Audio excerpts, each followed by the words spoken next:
Bonjour les gens, aujourd'hui je voulais vous parler de la théorie du Kinder Surprise, plus connue sous le nom de projet Macron. Le Kinder Surprise, on ne sait jamais ce qu'il y a dedans, mais Macron c'est un peu pareil. Son programme, ses idées, son fond, sa cohérence sont toujours actuellement très recherchés. Alors on va laisser un petit peu travailler sur les indices qu'il nous a laissés. Le premier, c'est son Premier ministre, Édouard Philippe.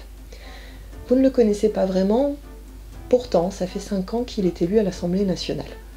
Si vous ne le connaissez pas, c'est parce qu'il n'y siège pas beaucoup. Mais vraiment pas beaucoup. Il est très en dessous de la moyenne. Pourtant, ça l'a pas. Quand même, il y a pris position, ou plutôt pas de position, notamment sur la loi sur l'égalité entre les hommes et les femmes. Ça n'a pas l'air d'être un sujet qui intéresse Monsieur Philippe. Il est même contre certaines lois qui ont été votées, comme la transparence ou la moralisation de la vie publique. Il faut savoir que M. Philippe, lors de sa dernière déclaration de patrimoine, il y a une case où on vous demande quels sont vos revenus. Il a quand même écrit ceci, je cite, « Je ne suis pas certain de comprendre la question. » Mauvaise réponse. Ce qui lui a valu d'ailleurs un blâme. Ils sont très forts, les députés de droite, pour ça.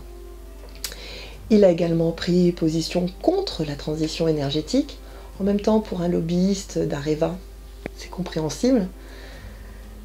Pas gagné pour les énergies renouvelables, hein. Vraiment pas gagné. Et également, il s'est prononcé déjà contre les 35 heures, etc. Bref, pas glorieux. Il y a également, comme indice, on pourrait dire, les candidats investis par le mouvement En Marche. Enfin, ceux qui sont au courant, parce que visiblement, c'est pas le cas pour tous. En tout cas, nous, je vous rassure, à France Insoumise, on est bien au courant de notre investiture et du beau programme que l'on défend et pour lequel on milite. Ce programme, vous le savez, c'est l'avenir en commun. Et il y a également les candidats qui n'ont pas été investis, notamment dans des circonscriptions qui sont tenues par des députés sortant de la droite. C'est marrant comment, là, il n'y a aucun candidat, Macron, qui se présente. C'est pas vraiment génial pour la démocratie, Angers. Mais bon, on peut dire que déjà pour un président qui prévoit de gouverner avec des ordonnances, on se dit que la démocratie va en prendre un coup. Vous savez, monsieur Macron, nous, on n'a pas besoin d'ordonnances. On n'est pas malade. Vos ordonnances, gardez-les. Parce que c'est vous qui allez nous rendre malades avec. Vous allez rendre malade la démocratie et malade notre République. Alors arrêtez avec vos magouilles déjà, ça commence.